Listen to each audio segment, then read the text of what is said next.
there is a quasi-fascistic element to the nature of the heroic.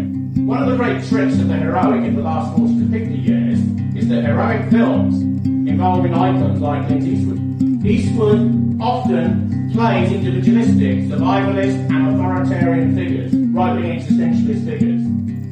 But they're always at war with bureaucracies and values that are perceived as conservative.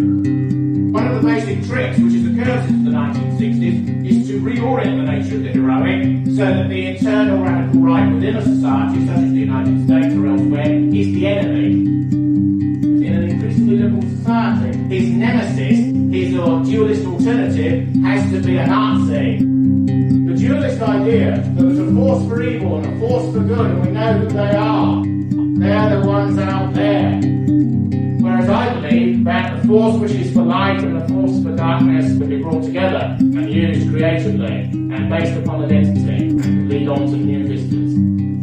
But that's a rather dangerous notion, and you won't find it in the Fantastic Four.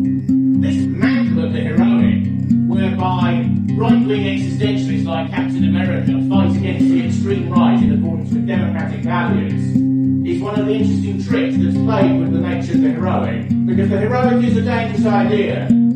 What this type of mass of popular culture does is it retains the instinct of the heroic to transcend, to fight, to struggle, to not know fear, to if one has fear, to overcome it in the moment, to be part of a group, not to retain individual consciousness within it, to be male, to be biologically defined, to not be frightened